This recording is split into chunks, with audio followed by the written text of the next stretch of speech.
Okay, students. Uh, Still, we are discuss the two types of conduction of heat.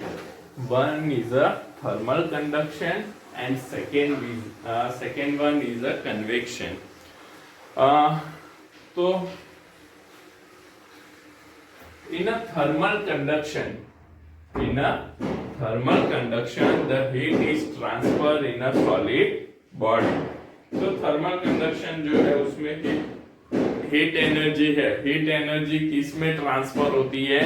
तो in a solid body होती है. And in a convection we know that the heat energy is transfer in a fluid medium में heat energy transfer होती है. तो यहाँ पे ये जो दो मेथड्स है for the transfer of heat energy, which is the conduction and convection, requires some material as a transport medium.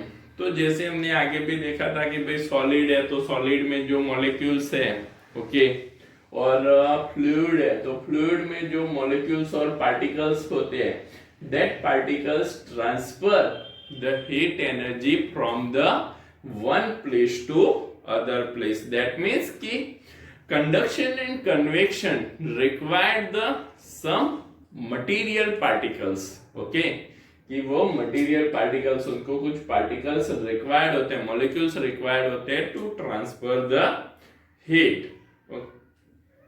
And this mode of operation या this mode of transfer of heat is operate between the two bodies. ये दोनों क्या है कि two body separated by distance in vacuum. कि भाई यहाँ पे ये जो ट्रांसफर ऑफ हीट है, ये ट्रांसफर ऑफ हीट में यहाँ पे दो बॉडीज के बीच में कि भाई जहाँ पे दोनों एक दूसरे के कुछ डिस्टेंस पे होते हैं, उसमें ये वहां पे पॉसिबल होता है. But we know that the earth does receive heat from the sun across a huge distance. तो यहाँ पे हमको पता है कि भाई जो कंडक्शन और कन्वेक्शन होता है, तो कंडक्शन और कन्वेक्शन में जो दो बॉडीज होते हैं, दो बॉडीज एक दूसरे के कांटेक्ट में या एक दूसरे के क्लोज डिस्टेंस पे होने जरूरी है. बट हम जानते हैं कि भाई जो अर्थ पे हीट एनर्जी आती है वो कहाँ से आती है? तो heat energy comes across the earth is from the sun.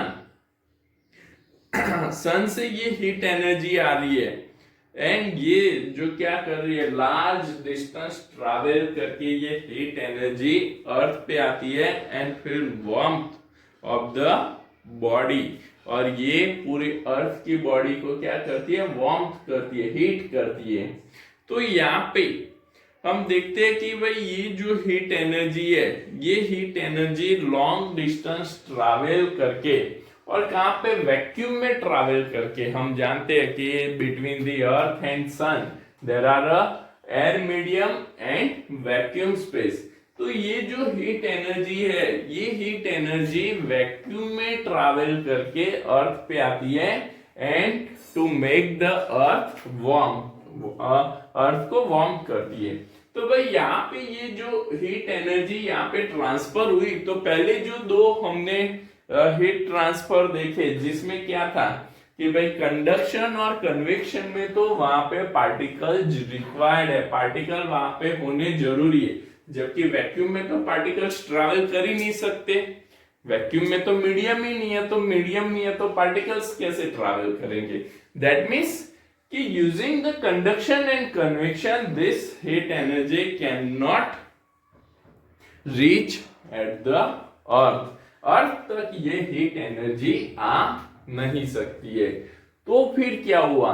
तो there are a third method of transfer of heat, और ये जो थर्ड मेथड है that is called the radiation. इसको हम क्या बोलते हैं? रेडिएशन बोलते हैं. तो the third mechanism of heat transfer needs no medium. It is called radiation. और ये जो थर्ड मैकेनिज्म है, ये मैकेनिज्म को यहाँ पे कोई भी मीडियम की रिक्वायर्ड नहीं होती है and it is called radiation, और उसको हम बोलते हैं रेडिएशन। हम बोलते हैं कि भाई रेडिएशन हो रहा है, रेडिएशन हो रहा है।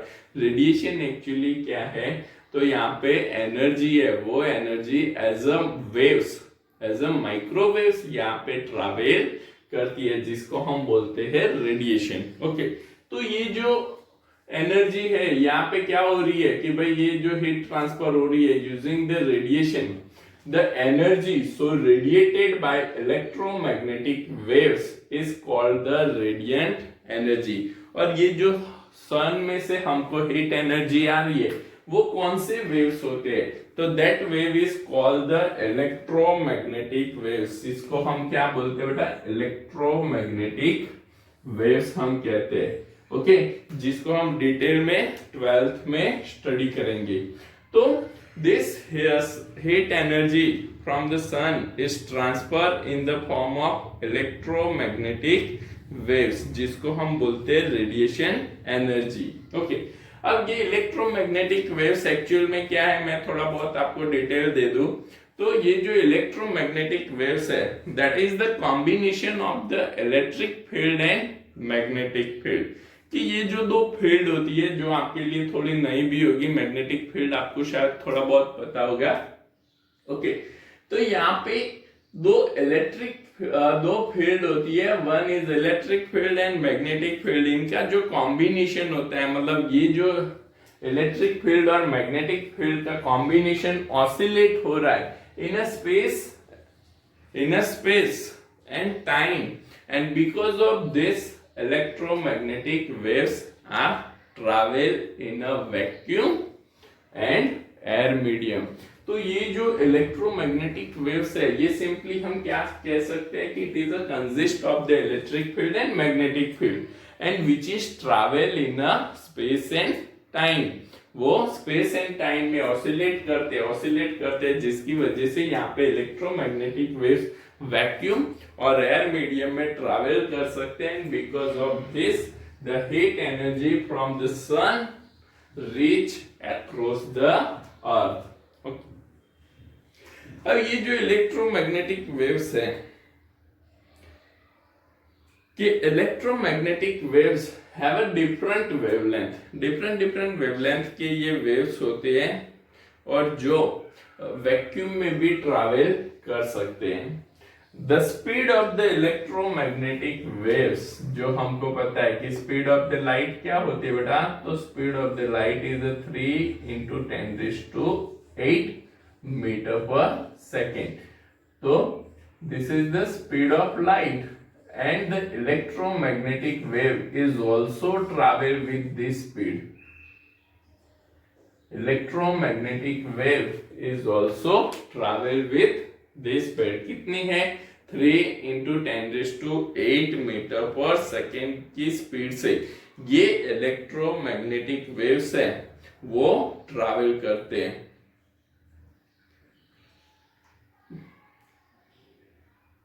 तो यहाँ पे हम देख सकते हैं कि भाई जो इलेक्ट्रोमैग्नेटिक वेव्स है, electromagnetic waves consist with the two energy, electric field and magnetic field. That's why they does not required any matter और material particle to transfer the heat from the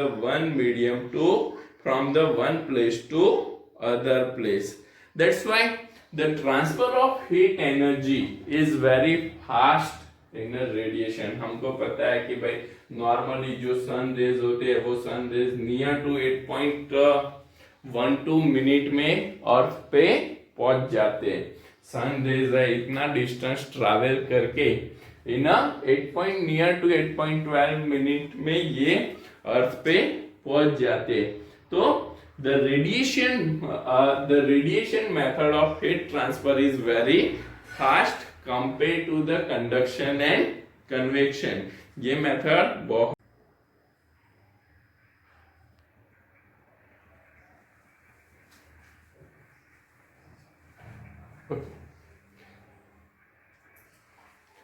ये जो मेथड है heat transfer करने की, radiation method is a very fast method. Okay, अब यहां पे हम देखते हैं कि when this radiated heat, when this thermal radiation falls on the other body, it is partially reflected and partially absorbed. कि कोई भी बॉडी होती है, वो बॉडी क्या करती है कि भाई जैसे उस पे हीट एनर्जी यहाँ पे फॉल्स करती है, इंसिडेंट करती है, उस टाइम पे वो क्या करती है, कुछ अमाउंट ऑफ हीट एनर्जी को एब्जॉर्ब करती है और कुछ अमाउंट ऑफ हीट एनर्जी को क्या करती है, रिफ्लेक्ट करती है। जैसे कि हमारी अर्थ सरफेस है, ये जो सन एनर्जी है, सन एनर्जी को क्या करती है, तो सन एनर्जी को एब्जॉर्ब करती है और because of the temperature of the earth surface is increase, तो उसने क्या किया कि हीट एनर्जी को, बट वो सारी हीट एनर्जी को एब्जॉर्ब करेगा नहीं, वो कुछ पार्शियली हीट एनर्जी वहां पे क्या हो जाती है, रिफ्लेक्ट हो जाती है। तो the amount of heat energy, the amount of heat that a body can absorb by radiation depends on the color of the body, कि भाई कौन से कलर की बॉडी है, ये बॉडी के कलर पे यहाँ पे कितनी amount of heat energy absorb होगी और कितनी अमाउंट ऑफ हीट एनर्जी यहाँ पे रिफ्लेक्ट होगी, वो हम यहाँ पे कैसे डिसाइड कर सकते हैं, तो we can decide using the colour of the body, body के कलर पे से हम ये डिसाइड कर सकते हैं। जिसका हम सिंपल से अगर कुछ एग्जांपल की बात करें तो इन अ विंटर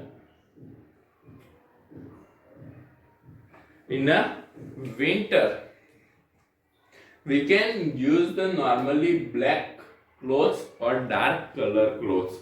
तो ये जो ब्लैक कलर्स और डार्क कलर क्लोथ्स होते हैं, तो ये ब्लैक कलर्स और dark colour clothes absorb the more amount of heat, that means कि द ब्लैक कलर और dark colour absorb the more amount of heat, and because of this the temperature of the body is maintain, body का temperature यहाँ पे क्या होता है, maintain रहता है, जिसकी वजह से we can feel the warmth in a winter, कि भाई हम यहाँ पे हमारे बॉडी में वार्मथ फील करते हैं, ओके, जिसको वो किसकी वजह से है, तो because of the absorption of the heat by the dark colour और ब्लैक कलर।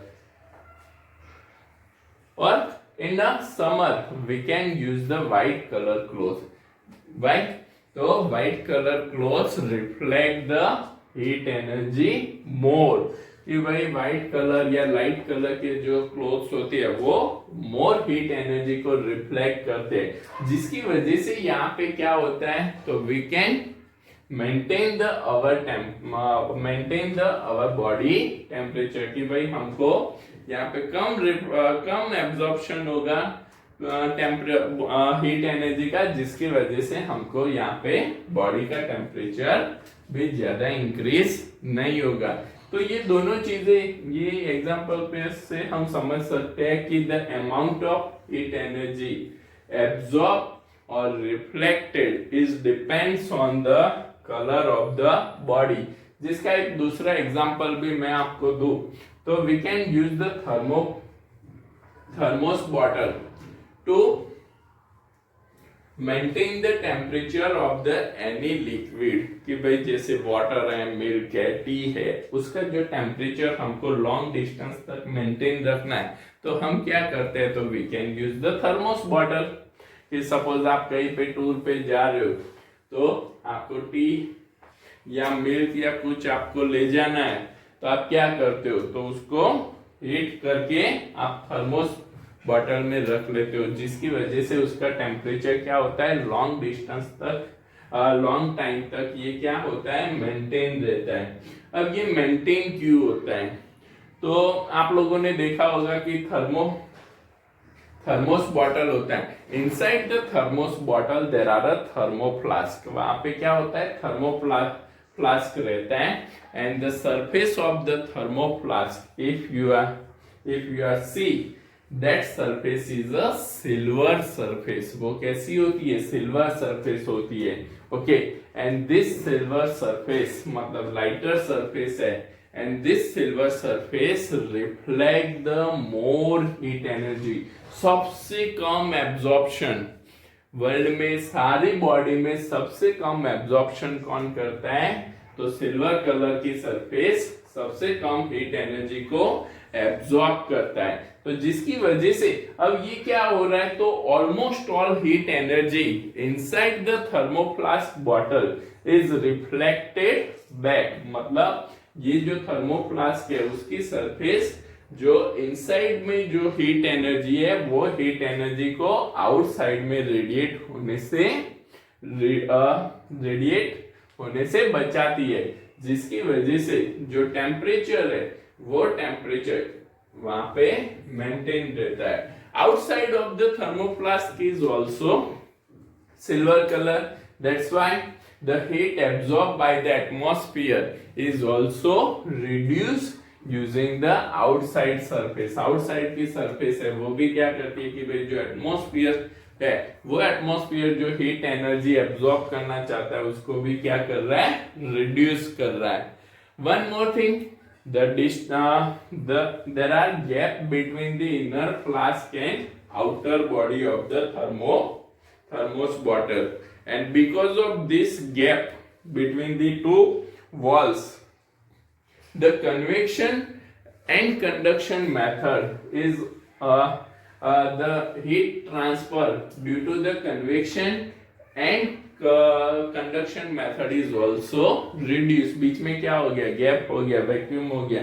वैक्यूम की वजह से यहाँ पे जो कंडक्शन और कन्वेक्शन मेथड की वजह से भी जो हीट एनर्जी यहाँ पे लॉस हो रही है वो भी हम क्या कर सकते हैं, रिड्यूस कर सकते हैं।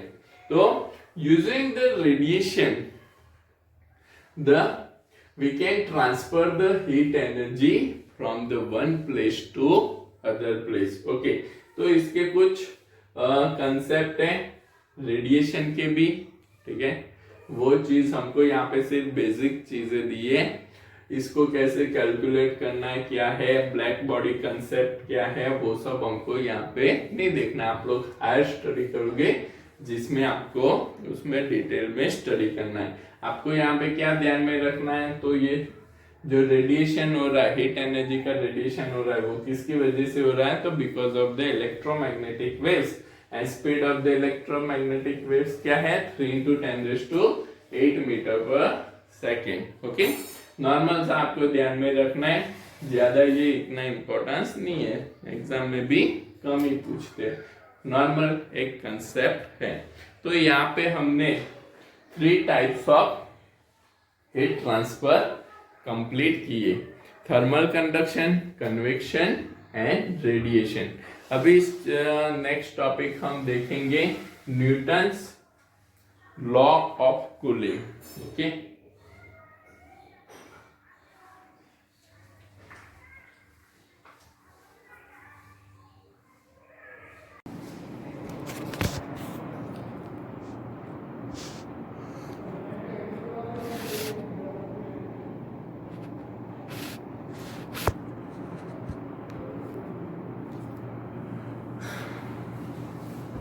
बोले बेटा, सेकेंड हम यहाँ पे देखते हैं इक्विवेलेंट थर्मल कंडक्टिविटी, कि भाई ये जो हमको आयरन बार और ब्रास बार दिया है, ये आयरन बार और ब्रास बार का इक्विवेलेंट थर्मल कंडक्टिविटी हमको कैसे मिलेगा।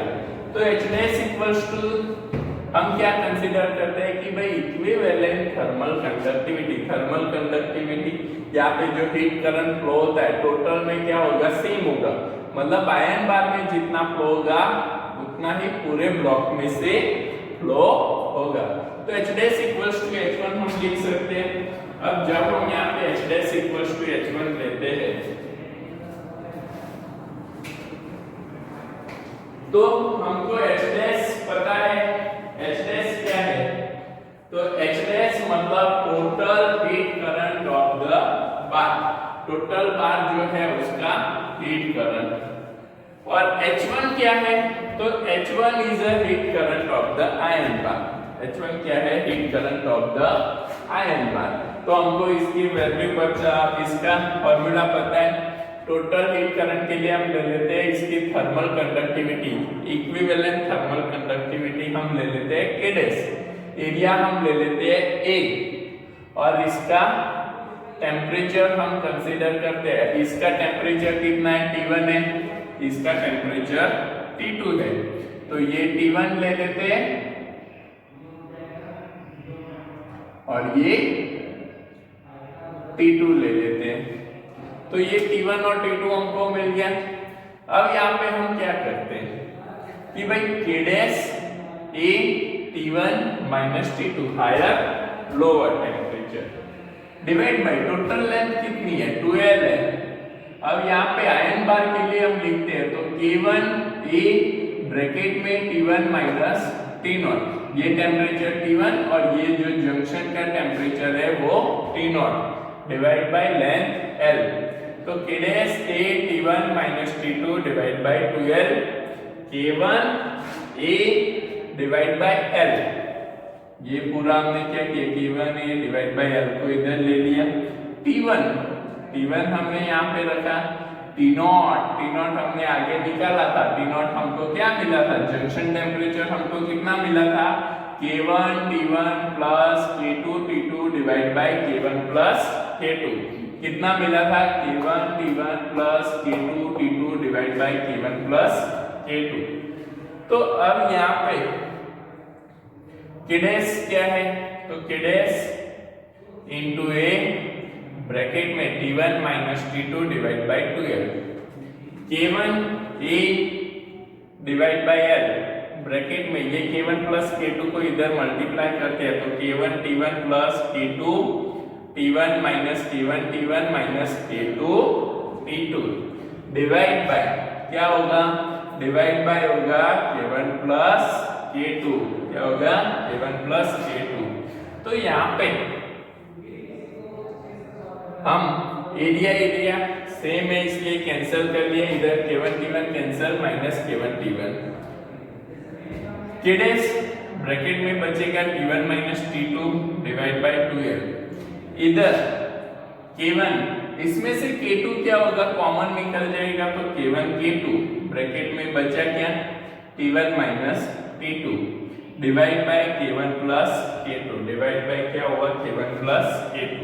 तो K dash equals to 2 K1 K2 divide by K1 plus K2, क्या बचा 2 K1 K2 divide by K1 plus K2।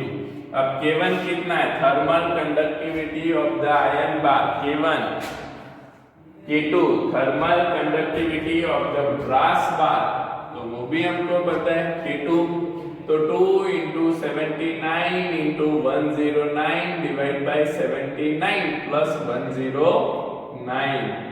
तो यहाँ पे K डैश इक्वल्स टू, इसको हम सॉल्व करते हैं पूरा ये फॉर्मूला अगर हम सॉल्व करते हैं तो यहाँ पे K डैश हमको क्या मिलेगा, 91.6 watt meter inverse into kelvin inverse हमको यहाँ पे मिलेगा। तो यहाँ पे ये हमको क्या मिल गया, equivalent thermal conductivity of the total bar. ये जो टोटल बार है इसका इक्विवेलेंट थर्मल कंडक्टिविटी हमको यहाँ पे मिल जाएगा। फिर थर्ड हमको क्या बोला है कि find the heat energy through the compound bar. ये जो कंपाउंड बार है उसकी हीट एनर्जी हमको यहाँ पे निकालनी है। तो H dash equals to K dash A T1 minus T2 divide by 12। H dash equals to क्या है, K dash A T1 minus T2 by 12। तो H डैश K डैश की वैल्यू हमको क्या मिली, 91.6। यहाँ पे एरिया कितना है 0.02, टेम्परेचर कितना है 373 minus 273 divide by 2 into length 0.1 metre. तो ये हमको H डैश यहाँ पे मिल जाएगा, H dash equals to 916.1 watt. कितना मिल रहा है, 916.1 वॉट। ओके बेटा, कॉपी कर लो ये क्वेश्चन।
ओके, आगे हम देखते हैं एक्सरसाइज का क्वेश्चन। तो एक्सरसाइज का हम आई थिंक हमने 11.11 तक सारे कर लिए। एक्सरसाइज 11.12, एक्सरसाइज का 11.12 नंबर का क्वेश्चन हम यहाँ पे देखते हैं। तो 11.12 में हमको क्या दिया है कि a 10 kilowatt drilling machine is used to drill a bore in a small aluminum block of mass 8 kg। कि भाई ये 10 किलोवाट, ये क्या दिया है 10 किलोवाट पावर है बेटा। ये क्या है मशीन, जो ड्रिलिंग मशीन है, ड्रिलिंग मशीन का पावर दिया है कि भाई ये कितना पावर कंज्यूम कर रहा है। ये क्या कर रहा है तो एल्यूमिनियम ब्लॉक में ड्रिल कर रहा है। अब एल्यूमिनियम ब्लॉक है उसका मास हमको दिया है 8 kg। एल्यूमिनियम ब्लॉक का मास दिया है 8 kg। How much is the rise in temperature of the block in 2.5 minutes. 2.5 minute में कितना टेम्परेचर में राइज हो रहा है वो हमको निकालना है। तो 2.5 को पहले तो हमको किस में कन्वर्ट करना पड़ेगा, तो सेकेंड में कन्वर्ट करना पड़ेगा। तो t इक्वल्स टू हो जाएगा 2.5 इंटू 60 सेकेंड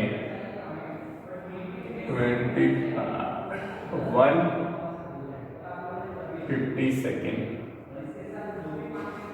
कितना होगा 150 second. Assuming 50% of power is used up in heating the machine itself or lost to the surrounding, specific heat हमको दी कि भाई जो भी पावर हम दे रहे हैं उसमें से 50% पावर तो क्या हो रहा है हीट इंक्रीज करने, टेम्परेचर इंक्रीज करने में, हीट एनर्जी में लग जाता है। ओके, और स्पेसिफिक हीट ऑफ एल्यूमिनियम हमको दी हुई है यहाँ पे 0.91 C, 0.91 joule gram inverse into Celsius inverse, joule gram inverse into Celsius inverse. अभी आपको यहाँ पे क्या ध्यान में रखना है कि भाई यहाँ पे हमको स्पेसिफिक हीट एनर्जी जूल ग्राम में दी है, जबकि मास दिया है किलोग्राम में। तो ये गलती नहीं होनी चाहिए, इसको हमको ग्राम में कन्वर्ट करना पड़ेगा। तो यहाँ पे पहले तो यहाँ पे कितना पावर हीट एनर्जी में लग जाता है वो हमको निकालना पड़ेगा कि भाई कितना पावर यहाँ पे जो एल्यूमिनियम ब्लॉक है उसको हीट करने में लगता है, कितनी एनर्जी यहाँ पे लगती है। तो पहले पावर में से एनर्जी को कन्वर्ट करना है, तो टोटल एनर्जी हम कैलकुलेट करते हैं। तो यहाँ पे चलो मैं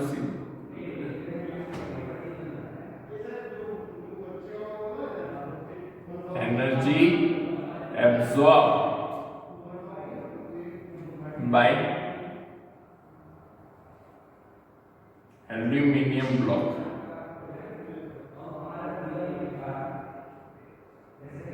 तो यहाँ पे कितनी एनर्जी एब्सॉर्ब होगी। तो यहाँ पे टोटल हमको 10 किलोवाट एनर्जी दी है। इसको तो हमको पहले तो क्या करना पड़ेगा, जूल में कन्वर्ट करना पड़ेगा।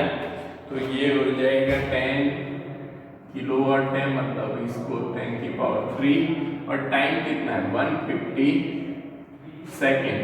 इसमें से कितनी एनर्जी, तो ओनली 50%, तो हमने क्या किया डिवाइड बाय 2 कर लिया, तो 50% एनर्जी यहाँ पे यूज होती है, इसलिए हमने क्या किया डिवाइड बाय 2।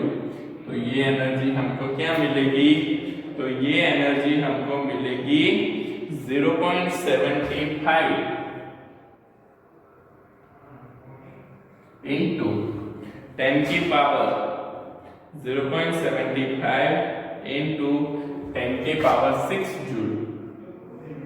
इतनी एनर्जी यहाँ पे हीट जो ड्रिलिंग मशीन एल्यूमिनियम ब्लॉक है, एल्यूमिनियम ब्लॉक को हीट करने में यहाँ पे चली जाती है। तो हमको यहाँ पे क्या पूछा है कि भाई कितना टेम्परेचर चेंज होगा, कितना टेम्परेचर यहाँ पे चेंज हो रहा है। अब टेम्परेचर निकालना, एनर्जी हमको पता है, तो हम क्या यहाँ पे यूज कर देंगे Q equals to mc into delta T, mc into delta T. तो Q इक्वल्स टू मास हमको दिया है 8 kg, पर किसमें कन्वर्ट करना है ग्राम में, ये मत भूलना। तो 8 इंटू इसको ग्राम में कन्वर्ट करते हैं, तो 10 की पावर कितनी हो जाएगी 3 into C 0.91 into delta T. Temperature यहाँ पे कितना चेंज हो रहा है, सॉरी डेल्टा टी हमको यहाँ पे निकालना है।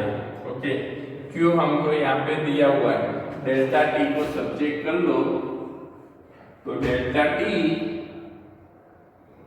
Equals to Q by 8 into 0.91 into 10 की पावर 3। डेल्टा टी Q कितना मिला, एनर्जी Q 0.75। चलो कंप्लीट कर दो, एक सजेशन दे 0.75 into 10 की पावर 6, 8 into 0.91 into 10 की पावर 3। अब यहाँ पे इसको बेटा सॉल्व करते हैं हम, तो यहाँ पे एनर्जी कितनी मिलेगी, तो यहाँ पे हमको टेम्परेचर कितना मिलेगा, इसको सॉल्व करते हैं। डेल्टा टी हमको निकालना है, तो ये हमारा हो जाएगा delta T equals to 103.02 degree Celsius, 103.02 degree Celsius. इतना टेम्परेचर यहाँ पे चेंज होता है। ओके, राइट डाउन, ये लिख दो बेटा।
ओके स्टूडेंट्स, नेक्स्ट एग्जांपल हम देखते हैं 11.7। ओके, तो इलिस्ट्रेशन के एग्जांपल है 11.7। तो 11.7 में हमको क्या दिया है? Iron bar and the brass bar. हमको आयरन बार और ब्रास बार दिया है जिसकी लेंथ और area L1 equals to L2 equals to L 0.1 metre और एरिया इसका क्या है? A1 equals to A2 equals to A। इसका एरिया हमको दिया है by 0.02 मीटर स्क्वायर। दोनों की लेंथ और एरिया क्या है? क्रॉस सेक्शनल एरिया सेम दिया है। जो आयरन बार है, आयरन बार की हमको थर्मल कंडक्टिविटी दी है K1 equals to 79 watt metre inverse into kelvin inverse. And K2 हमको दिया है 109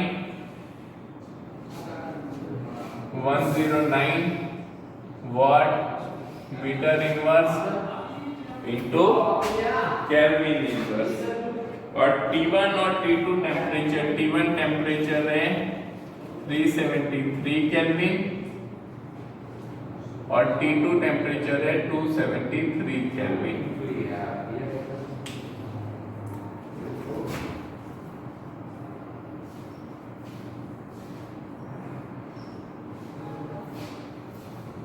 ये आयरन है और ये ब्रास। आयरन बार है, ब्रास बार। इसकी लेंथ L, इसकी लेंथ L और टोटल लेंथ यहाँ पे है 2L। टोटल लेंथ कितनी है? 2L है। तो यहाँ पे हमको पहले निकालने के लिए बोला है the temperature of the junction of the bar. Junction temperature of the bar.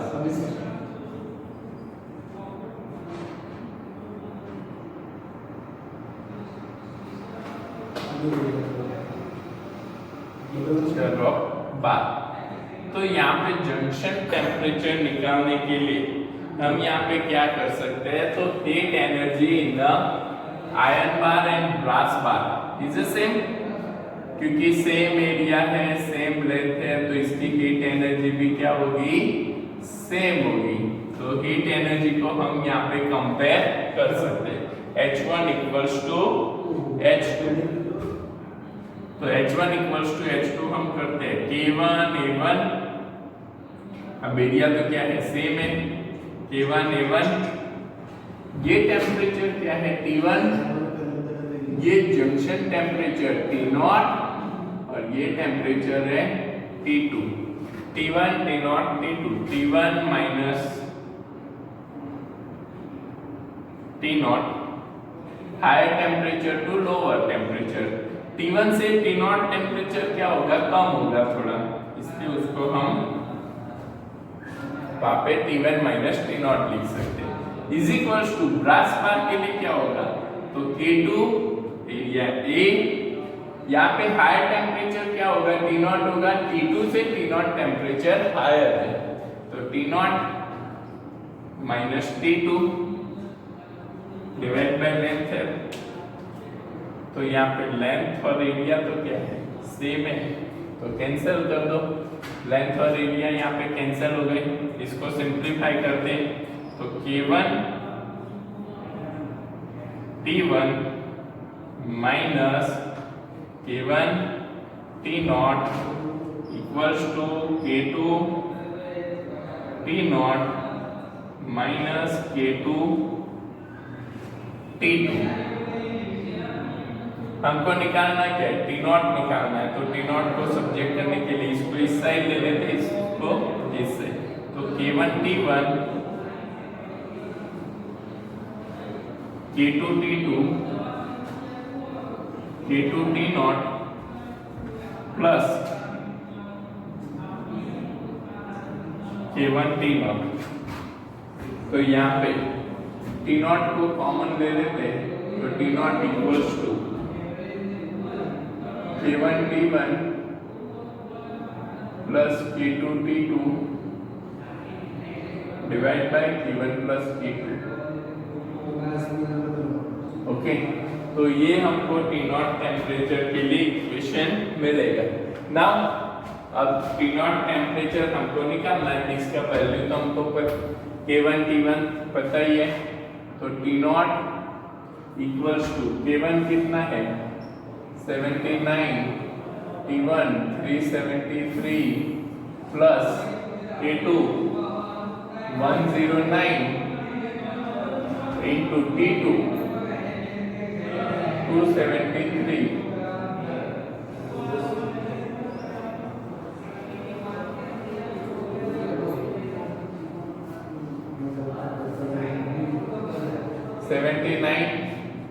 Plus 109,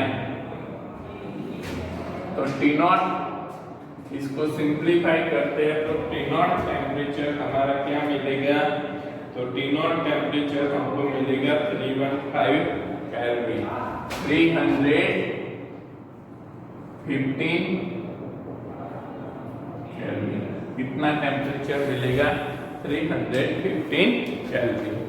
तो इसको कॉपी कर लो फटाफट।